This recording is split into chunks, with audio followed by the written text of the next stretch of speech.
When you think of a 20-year-old princess, you probably picture tiaras and state banquets.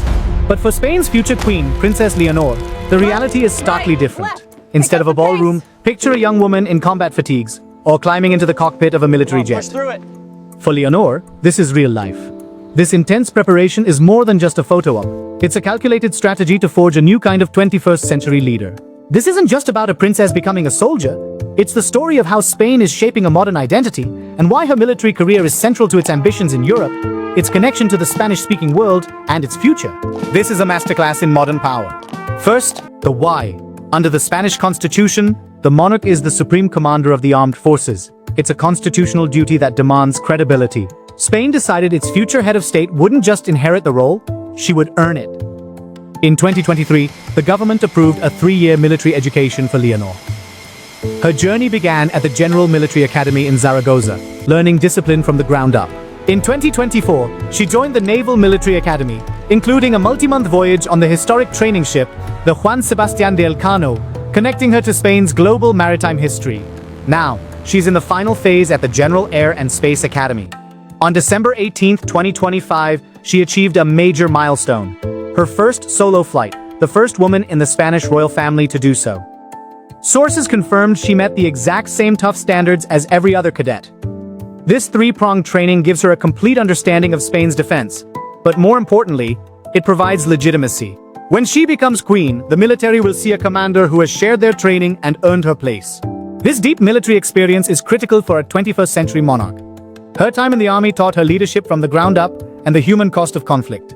Her naval training offered a different lesson. For a nation tied to the oceans, understanding maritime strategy and global trade is non-negotiable. Finally, her training at the Air and Space Academy places her at the cutting edge of modern defense. Learning to fly is a powerful symbol, but the real education is in aerospace technology and strategy. This isn't about turning a princess into a warrior. It's about creating a head of state who can have credible, informed conversations with her government and allies. When a security crisis hits, Spain's future queen will have a seat at the table, not just because of her title, but because of her expertise. Leonor's training is a key part of Spain's broader foreign policy. For the Ibero-American world, a dynamic and competent head of state is a powerful symbol for 500 million Spanish speakers.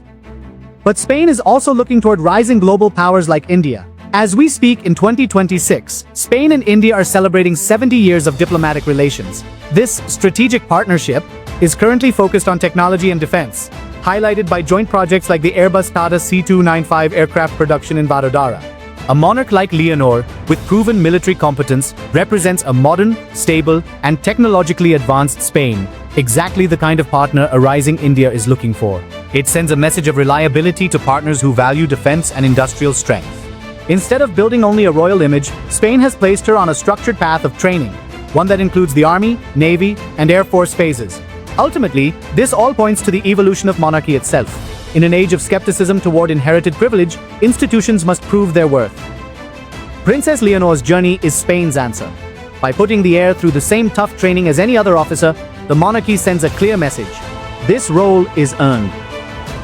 Her authority will come from shared experience and proven merit. This creates a meritocratic monarchy, reframing the institution from pure tradition to active service. It's about securing the future of the Spanish monarchy by building public trust through hard work, not just birthright. So when you see images of Princess Leonor in her flight suit, you're seeing the execution of a grand strategy. It's a nation shaping its leader to be respected on the world stage. Princess Leonor's journey is a statement that her authority will come from both her title and her training. That is why her military training matters. Now, what do you think the role of a modern monarch should be? Is this merit-based training the right way for these institutions to stay relevant? Let me know in the comments. And if you found this insightful, be sure to like and subscribe to Hispanic India. Thanks for watching.